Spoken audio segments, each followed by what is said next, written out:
Minister taking us through the statement as well as Deputy Minister, and then from there we'll be able to take questions. There are questions that are going to come through WhatsApp, and then we'll take few from the House here. Without any further waste of time, let me introduce to you the Minister Thoko Didiza, the Minister of Agriculture, Land Reform and Rural Development, Deputy Minister Mcebisi Skwacha, Deputy Minister Agriculture, Land Reform and Rural Development, as well as DG Mdu Shabane, who's the Director General for Department of Agriculture, Land Reform and Rural Development, and senior officials that are here. Let me not waste time. Let me take it over to Minister. Thanks, Minister.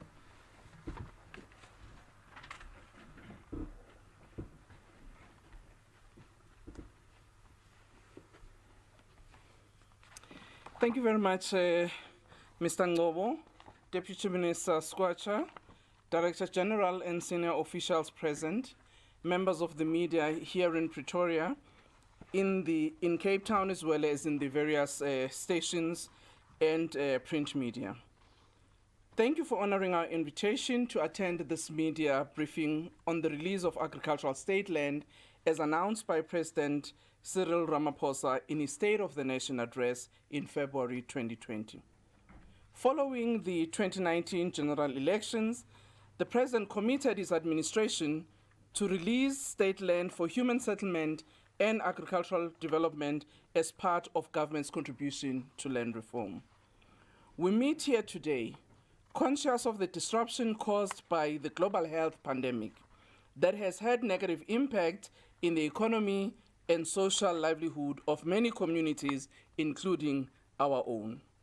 Some of the commitments made have been delayed. Reprioritization of resources, as you might have seen through the statement by the Minister of Finance in June, had to take into consideration saving the lives of our citizens and livelihood. We wish to thank our farmers, young and old, commercial and household producers, for working tirelessly during the intense lockdown in order to ensure that our citizens remain food secure. The farm workers who are at the coalface of production and workers in the agribusiness sector remain the bedrock of our agriculture and agribusiness sector, and to them we want to say thank you. I wish to extend my appreciation to our farmers' organization and agricultural businesses who made contributions in the form of food parcels to their local communities and ensured that they worked in partnership with government during these trying times. We also want to say to them, thank you very much, and this partnership, may it continue even during this process as we transform our agriculture and land sector in our country. Our country has now moved to alert level 1, allowing more or less some normality in the way we live and work. We appreciate this move, but wish to once again urge all of us to remain vigilant and follow all health protocols since the vaccine has not yet been found. We need to continue to ensure that our behavior protect others and ourselves. Social distancing, washing of hands with water and soap, sanitizing, and wearing the masks must remain our way of life. Today we are here to give an update on how far we've gone on land release following the announcement by the President in February 2020, despite the challenges posed by COVID-19 pandemic.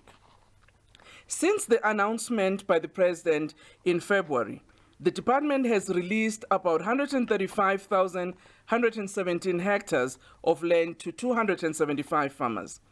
The breakdown per province is as follows. In the Free State, it was 500 hectares. In Gauteng, 929 hectares. KwaZulu-Natal, 4,940. In Limpopo, 32,170. In Mpumalanga, 50,480 hectares. Northwest, 46,097. The beneficiaries in terms of demographics are as follows. 160 of those who benefited out of the 275 are women, and 114 of those are young people, and one person with disabilities.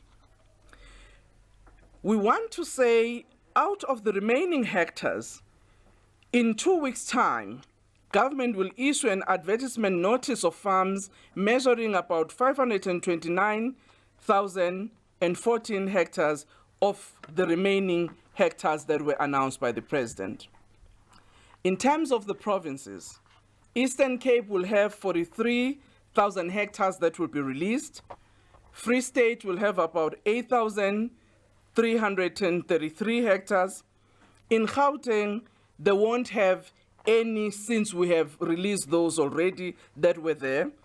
In KwaZulu-Natal, 3,684. In Limpopo, 129,567 hectares. In Mpumalanga, 40,206. In Northern Cape, 12,224. In Northwest, 300,000 hectares. Western Cape does not have state land that is due for release. However, in other programs of land reform, such as PLUS and others, as and when land is available, it will be released. We also will ensure during this current year and in the coming year that we resolve the issues of trunker land, which was in the then government earmarked for colored communities in Northern Cape and Western Cape, which still remain under the state, and those will be released in time. These advertisement notices will be issued through local, district, and provincial newspapers. It will also be on our department website and local radio stations. Application forms will be available in the district offices and provincial offices of both the Departments of Agriculture in the province as well as the Department of Agriculture, Land Reform and Rural Development, what offices used to be offices of Land Reform and Rural Development in the past. The advert will run from 15 October to 15 November 2020, giving us 1 calendar month. We are doing this announcement today to prepare our citizens, those who would be eligible, to actually take note of what is going to happen. And the 1 month calendar, 30 days rather, is to ensure that people have enough time to make their applications. What then is the eligibility criteria for those who would be successful? Obviously, applicants must be South African citizens and 18 years or older. Priority within the target group shall be given to women, youth, and people living with disabilities. This is, I would say, positive discrimination against our male folk. They have been benefiting in the majority in the past, but we don't say they won't benefit, but we're saying we will be biased towards women, youth, and people with disabilities. Applicants must indicate their current farming area, whether they are in the commonage or they are actually operating in our communal areas. The successful applicant must be working the land full-time for the duration of the lease contract. Applicants must demonstrate capacity and basic resources to work the land. Though government will be able to support with other forms of post-settlement support that is available to our candidates, but anybody who wants to be a successful farmer must have a little bit of resources that he or she will invest in working the land. We also would be biased towards those who have farming experience at least 3 to 5 years and more. We're not saying those who are the first time and who are interested to farm will not be considered. The adjudication and selection process will go as follows. After the closing date, all applications received will be compiled and captured in a database per district in each province where these farms will be advertised. The District Beneficiary Screening Committee will then screen the applications, interview against the criteria as set out in the advertisement notices, and make recommendations to the Provincial Technical Committee. The Provincial Technical Committee will then evaluate and review the District Committee's recommendation and submit for approval to the National Department. The National Selection and Approval Committee will consider all the recommendations and approve suitable applications. The successful applicant will be informed in writing, so as the unsuccessful applicant. The land allocation process, we know, always do have challenges and where people may want to appeal, wanting to know why they were unsuccessful. We've then set up a Land Allocations Appeals Committee, which will consider those applicants who ask for appeal of their applications. We also know that in some of the areas, you will find that certain communities might have been utilizing state land, some knowingly, some unknowingly. We are also aware that some of the people or some of the state land might have been invaded in one sort or the other. And therefore, we're going to undertake a land inquiry process.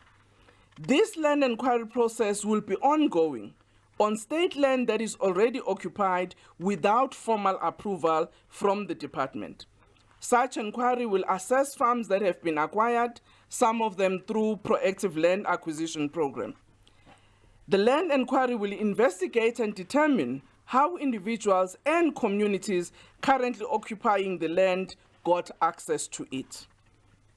It will also look at how the land is currently being utilized and whether such use is in accordance with agricultural practices for that specific area. As we know that our ecological system is not the same from one part of the province to the other.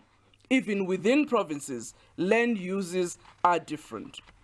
Where such land has been used for settlement, the land inquiry process will bring in the Department of Human Settlement and Water Affairs, as well as Environment, Forestry and Fisheries, so that better assessment could be used whether such land should be declared for human settlement.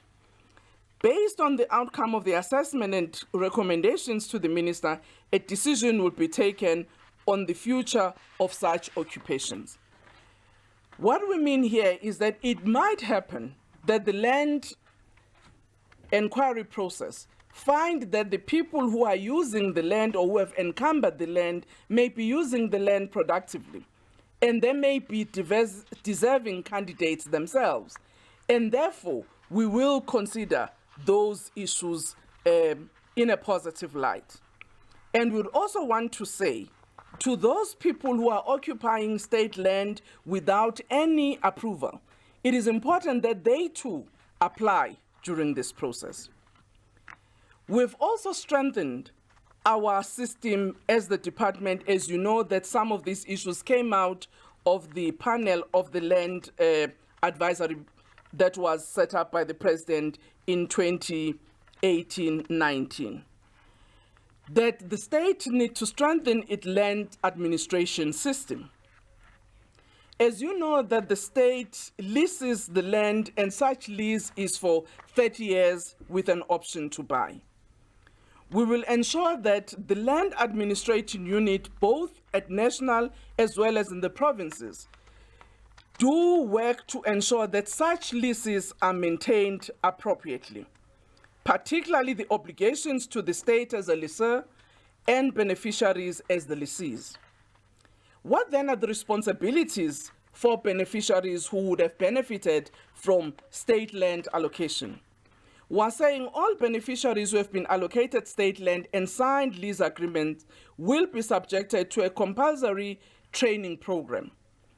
The compulsory training program will include entry-level training on the commodity of choice, basic record keeping, and basic financial management, as well as enterprise development. Because in our view, farming, regardless of scale, is a business enterprise. Yes, it is multifaceted because you need to deal with issues of food security, but at the same time, you must make an income out of agriculture. Given that the lease is a legal agreement, it has got certain obligations that must be fulfilled by the lessor as well as the lessee. In terms of the leasee, we say the lease agreement signed between the state and the beneficiary will be a legally binding contractual agreement. The lease agreement will not be transferable under any circumstance.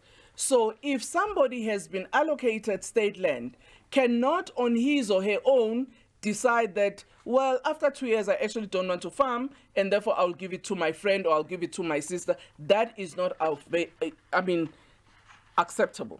When such an individual reaches that point, has to go back to the department and say, I've changed my mind, I don't want to farm, so that that land can be allocated to deserving applicants. The beneficiary will not be allowed to sublease or sublet a portion of land or the whole of the farm under the leasehold between him or her and the state. The beneficiary has an obligation to maintain all the infrastructure and upkeep of the land allocated to him or her. The beneficiary will have to manage, maintain, and keep the record of assets received from the state. For instance, some of the land that may be allocated might have house or packing sheds and some of the important infrastructure that is there, which must be kept in good shape by the beneficiary. Any investment made by the beneficiary must be recorded, valued, and reported to the state, because there may be certain instances where a beneficiary may invest to improve the land even before deciding whether to buy or not. It is our view that those investments must actually be recorded so that the state is aware that so much investment has been put by the beneficiary on the farm that was allocated to him or her. Beneficiaries will pay a monthly or annual rental fee per hectare as determined by the state, consistent with the value of the land in line within the area valuations. A credit management system will be put in place to manage debt recovery and management. Failure to comply with any of the contractual obligations listed above, the state will consider the option of terminating the lease. On the side of government as it enters into a lease agreement with the beneficiaries, it has to do so 30 days after the approval of the application. The state needs to ensure that the basic infrastructure is in good shape and register the infrastructure and assets on the farm. It needs to issue monthly invoices to the beneficiary with the payment due date. As I say, that some farmers may choose that I will make my payment on a monthly basis, or I can make my payment on an annual basis. So depending on the agreement reached between the beneficiary as well as the state, an appropriate invoice will be issued. The state will also have to undertake quarterly inspections, visits to the farms to ensure that state infrastructure and assets are well kept, and also to assess whether the individual is utilizing the land optimally. Government has to table annual reports on the performance of the lease and productivity of the land to the minister. I will now hand over to my deputy, who would also take us through on other forms of allocation of state land by government. Deputy Minister Skwatsha.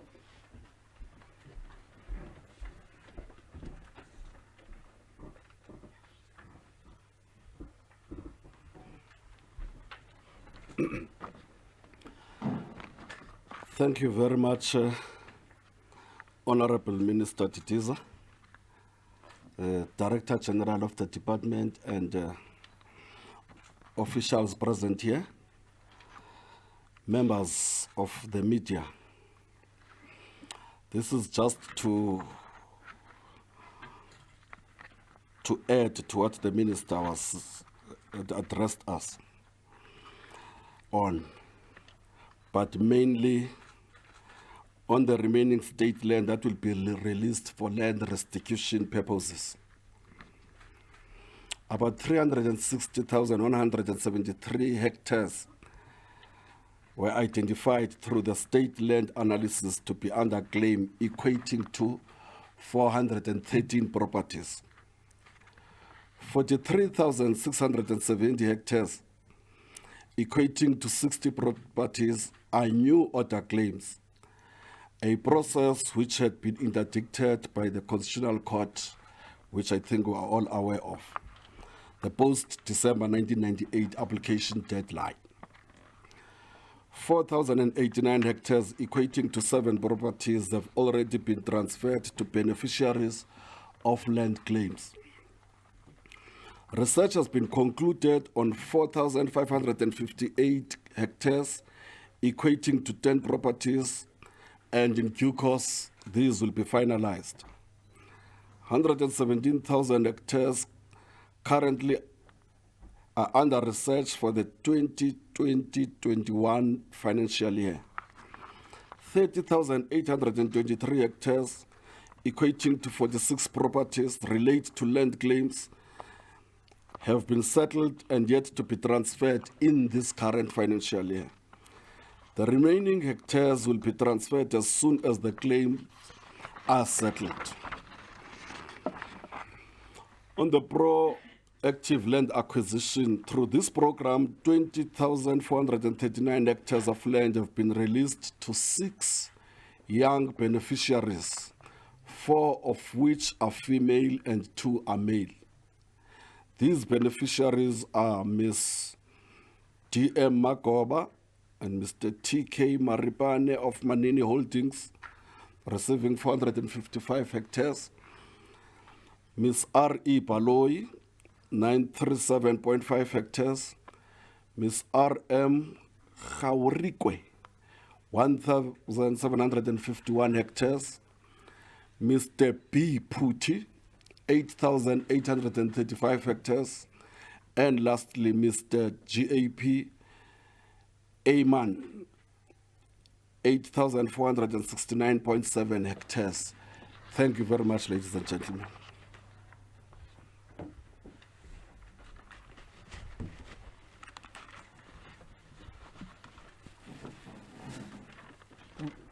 Thank you very much, Minister and DM colleagues. There it is. I think we'll start with the questions from WhatsApp. Matikweni, do you have something on WhatsApp?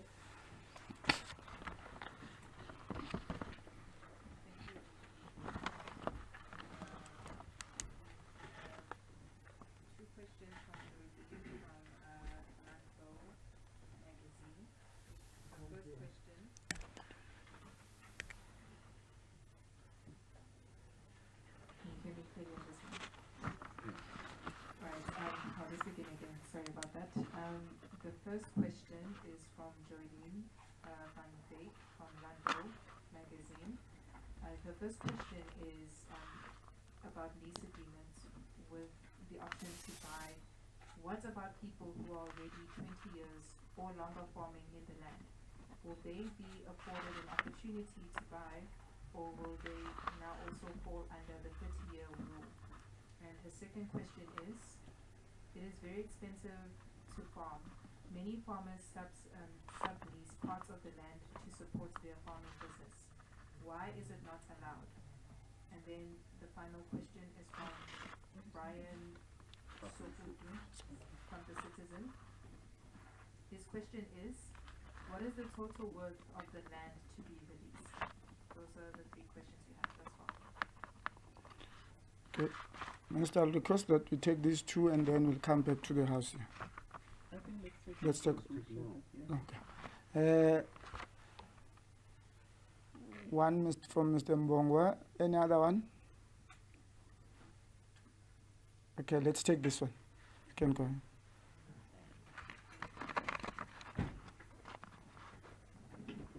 Thanks, Mr. Moro, thanks for the opportunity. Minister, Deputy Minister,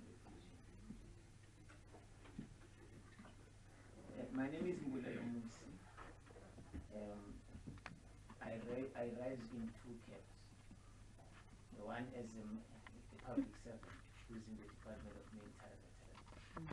And secondly, in my representing people who have established what they call MK farmers.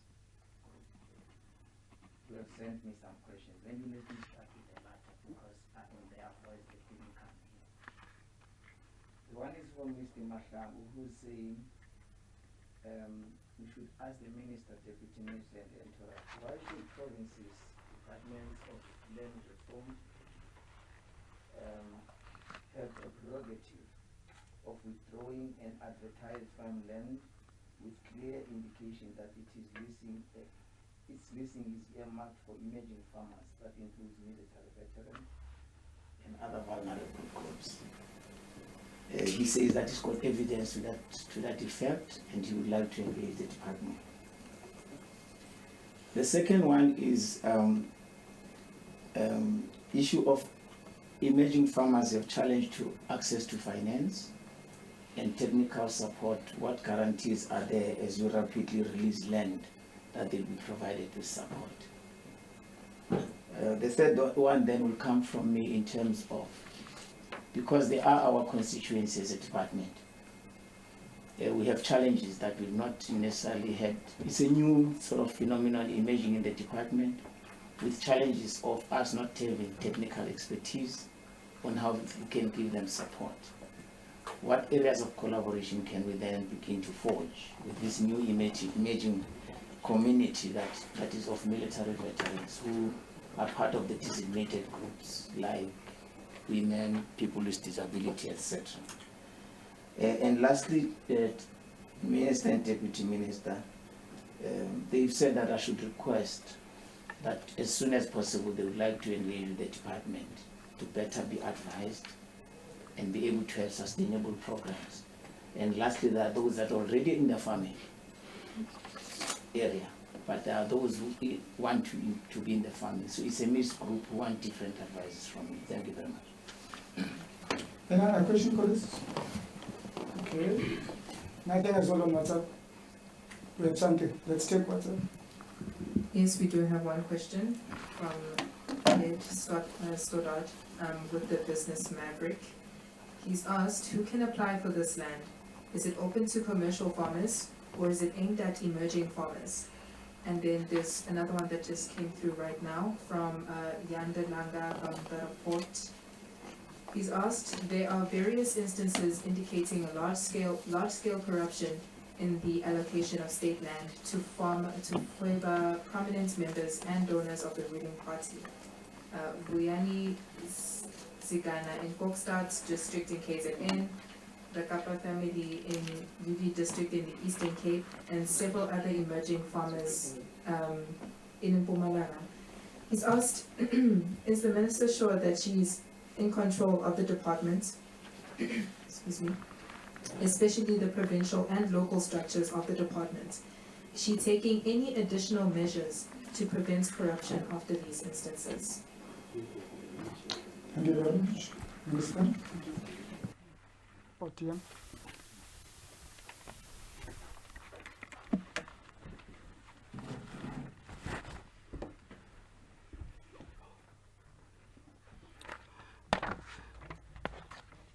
Thank you very much for the questions. I'll go as far as I can and initiate them to.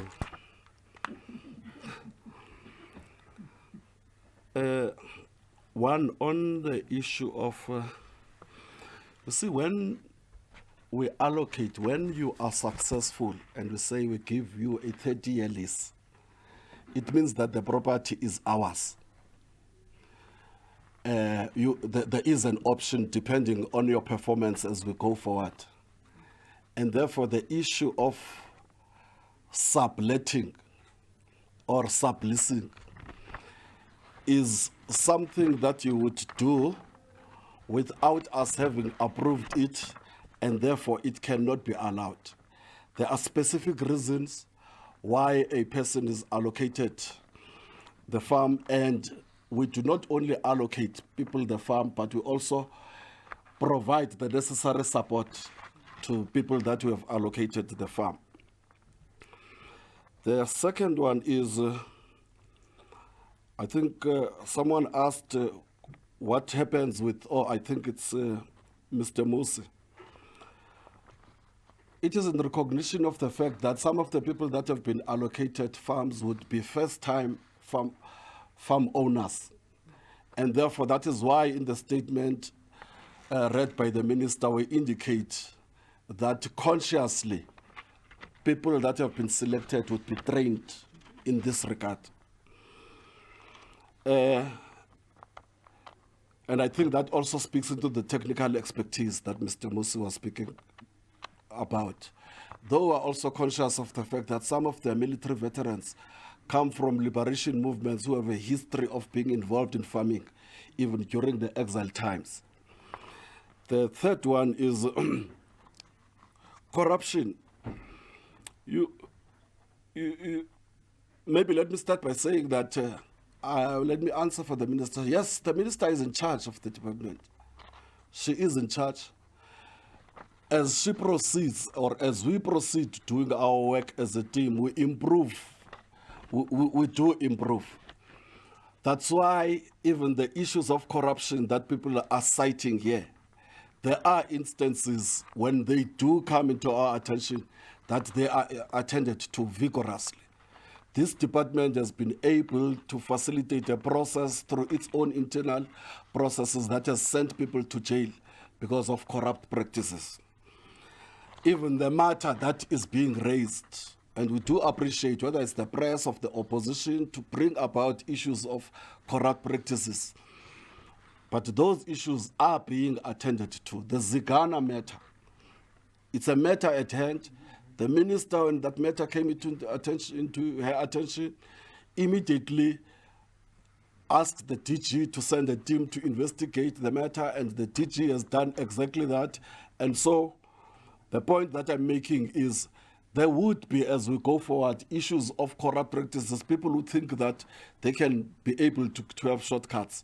But the minute we discover that, and mechanisms are being put in place. In fact, last night only we were discussing an issue of how best we can be able to tighten the screws in the department so that we are able to do what we really are assigned to do, servicing the people of South Africa instead of being involved in corrupt practices.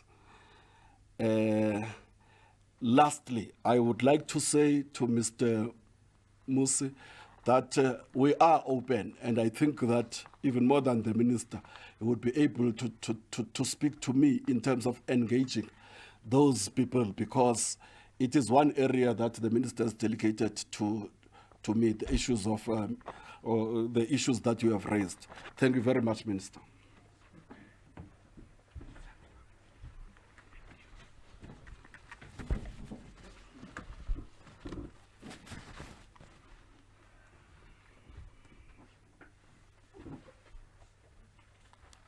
Thank you very much, Deputy Minister, and thanks to the journalists and also individuals who have asked questions. Mr. Musi will indeed appreciate the meeting with the Military Veterans Unit of the Department of Defense so that we can address the issues you are raising. Actually, for us, it will also be an issue on our agenda, not only in terms of your constituency, but how the Department of Defense can actually buy and procure their food from emerging farmers. You have to feed soldiers here in the DRC and wherever they are. And the question is, from whom do you buy? And I think this offers an opportunity not only in the Department of Defense, but also in the Department of Correctional Services, who can be the immediate market for smallholder farmers.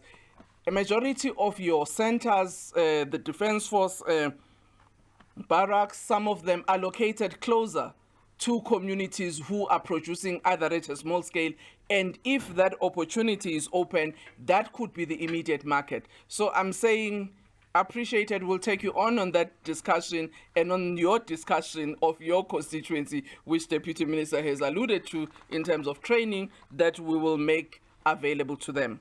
But we're very happy that the MK farmers have finally mobilized themselves, changing the guns for the plows. That's very good. It's a very nice one. And I'm sure they will do it with the same vigor as they did in fighting for liberation in our country. To the Landbou Weekblad journalist who raised the question about what would we do about people who have been on that land for 20 years, as I indicated in the statement, that the land inquiry process is really about establishing some of those facts and also understanding how those people got access to that land. Because yes, they may have been there for 20 years. Their status there is not confirmed, which needs to happen. As I say, that it might be that in the assessment by the land inquiry process, those people may be recommended to be given formal leasehold on that land. So the 20 years, unfortunately, we may not know. It would depend on what the individual tell us on the time that they had spent on that land. But also there are areas where there had been illegal eviction, and we'll have to deal with those and see what we can do. And that's why that land administration unit is a very important unit in our department, which will ensure that we really manage state land as we are supposed to do as umastandi, at least somebody who actually is in control and leasing the land must know exactly where those lands are and how are they being utilized. Yes, farming is a difficult business, like any other business. Probably the challenges in farming is that you have to depend on natural elements that will come at a time when you least expect, like thunder and floods and drought, which make it a bit complicated than other normal farming business. However, in so doing, it does not mean subleasing should be a choice, because in our view, when somebody applies to actually lease land, it's because you've got an intention of working it and making it a successful enterprise. Is not just about leasing it for speculation and for you to sublet again. I don't think we can allow that, particularly where there is such land need in our country and people wanting to lease that land for agricultural purposes. Another question was, is this only targeted to emerging farmers or commercial farmers? Our interest is about emerging farmers, and I think it's important to recall the State of the Nation address of the President in 2019, June 20, because it actually addresses the issues of the legacy of our past as a country in terms of land inequity.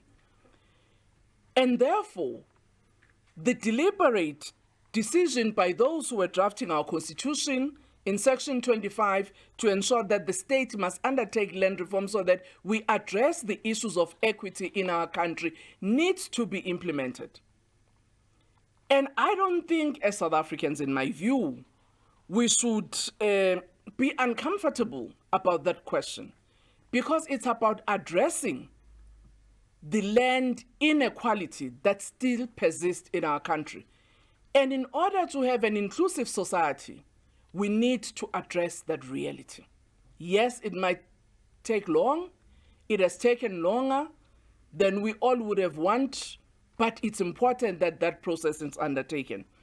And I think as South Africans, we need to see that not only as a government program or a government problem, but all of our problem, because where people are living in extreme inequality, social upheavals occur. So it is in our interest as South Africans to resolve the land question of our country. And I must say that I'm very happy that there are many commercial farmers who are willing to actually work with government in partnership to support through training and sharing their experiences of agriculture with those who are new entrants. And we think even with this land allocation, we will be working with a number of commercial farmers in supporting those who are new entrants. Yes, there is limited support. We agreed as the Interministerial Committee chaired by the Deputy President that those farmers who will receive land from the state in the many programs of the state must be given an initial startup so that they can succeed. if I were to talk about restitution for a while, where restitution has been done and is successful, communities actually are given initial grant for support to be able to ensure that the land that they've received can be utilized productively. Despite the challenges that are there, it's important for us to appreciate that there are many successful stories of people who had received land from the state, either from redistribution or even land restitution. The other issue relates to the corruption matters that have been raised. Indeed, government has taken a stand against corruption, and that this is a cancer that we must uproot in our society, not just in the state alone, because we know that corrupt practices are found in the private sector, are found in the public sector, but also among citizens. I mean, the narrative and the slang in the townships of Intshontsho, it's about that, where people get used that in order for me to be fast-tracked on the land, in order for me to get certain things in crooked way, I must pay somebody something. Those are the things and values that we must actually remove from our society and inculcate values of honesty, of doing things in the right way. And the state on its part is dealing and will continue to deal with those. The specific matter that has been raised, particularly of Zigana and Kapa, I must say that Deputy Minister actually last week spent about 4 days in the Eastern Cape attending to the matter of Koti, where that was public, and another matter of Moyeni. So these are matters, yes, which have been public, but the department is dealing with those frontally, because indeed it's not in our interest that those who are better off in society must actually trample on those who do not have. So it's matters that we're dealing with. On the Zigana matter, we will make public the report after having reported to the portfolio committee on the outcome of our investigation and what we will do in terms of those who might have been found wanting. So we continuously deal with those issues with the best of our ability, and those that needs to be taken for prosecution, we actually report it and the law will take its course. But those that we can deal with in terms of addressing the issues that affect our communities, we equally deal with. We've got the internal audit unit in the department whose task is to actually look at how our systems are watertight, but also do periodical checks to establish where there are, instances where irregularities have happened. But also we've been very open to get, as Mr. Musi was saying, that one of their constituent members has got particular proof. We will appreciate that because it's enabled us to actually investigate. Sometimes we do get a challenge where people will say, "Hi, kune corruption." But when you say, "Okay, tell us what has happened," people don't come forward. So it doesn't enable us to investigate. So we will appreciate when people stumble upon issues where they know that it's not supposed to have been done in a correct way. They will actually, as soon as possible, bring evidence to ourselves so that we can follow up. There's a matter, Mr. Musi, you have raised. Why is it that our provincial offices, sometimes they can allocate and remove people at will? Indeed, it's not supposed to. Where people have been allocated land, there must be reason why they are now removed from that land, as I've indicated, the criteria on what beneficiaries must comply with. Is it a matter of compliance, or is it a matter where department wrongfully are just removing people willy-nilly? Because if that's the case, it can never be acceptable. That is why we have said part of the land administration officers will be to do spot checks to see what is happening on those government farms, but also to look at processes in our own provincial district offices, even national, in terms of the land allocation process. About being in charge, indeed we are in charge. We will continue to be in charge because that's the responsibility we've been given. Not only to be in charge in managing our departments, but to be able to ensure that service delivery continues to happen as the state has committed itself to do so, led by our president, as he had articulated in the State of the Nation address, outlining what are the government priorities. Thank you very much.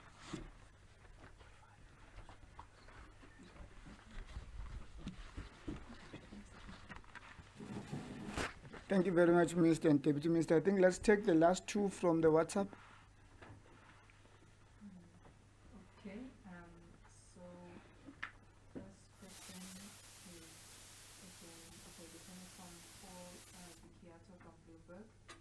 How will the produce from these farms reach markets?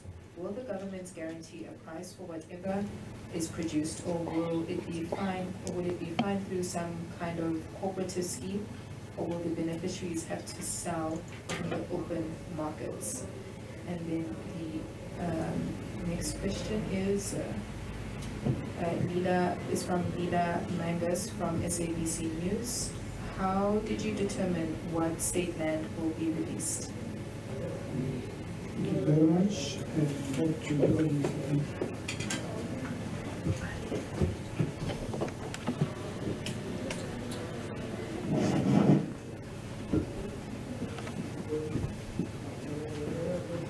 Thank you very much from Bloomberg. How will the produce be sold? The produce will be sold in the market, individually by farmers. Some of them are part of the cooperatives. They will sell through the systems that they do sell. And I think it's important to indicate that South African government now don't have marketing boards, which were there in the past, that actually brought the produce of farmers and then be able to sell on their behalf.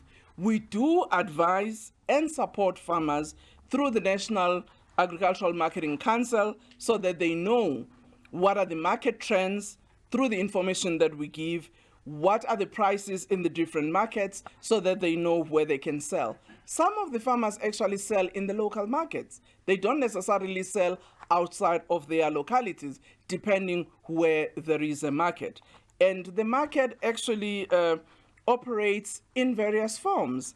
And we have been having discussions with the Department of Small and Medium Enterprises to also look at what should be the link between ourselves and them, so that through their spaza shops and other small businesses, markets can actually be opened for your small producers.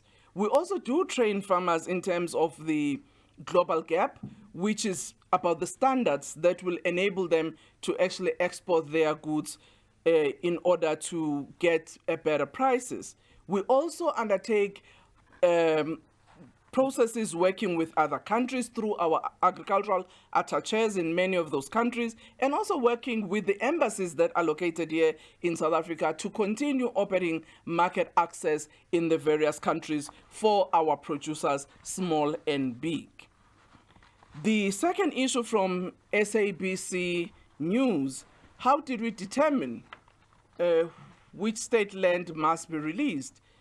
Actually, when the president made an injunction that the state will release state land that is available, one, we do have the data of state land, so we had to look at the state land that is available for release for human settlement. Last year, we released about 14,000 pieces of land to human settlement on that land that is for human settlement purposes. And the 1 million hectares that remained, which was agricultural land, 300,000 of those were for the land where there are restitution claims, and 700,000 of those are the ones that we have started releasing from February. So in the database of the state, we have a sense of the state land that we have. but also the Department of Public Works, which is the ultimate holder of state land that they actually give out for use by government departments. They would work with us on that land that is no more utilized by the state. If it's for agriculture, then they will discuss with us on releasing of that land. If some of that land is under claim, they do so, as Minister Dilil last year made the announcement of the state land that they were going to make available for restitution purposes. On land that we acquire as part of the proactive land acquisition plus, which is what Deputy Minister was announcing, again, we know the portfolio of the land that we hold there that is actually released to the would-be beneficiaries. Thank you very much, and thanks once again for your participation in today's media briefing.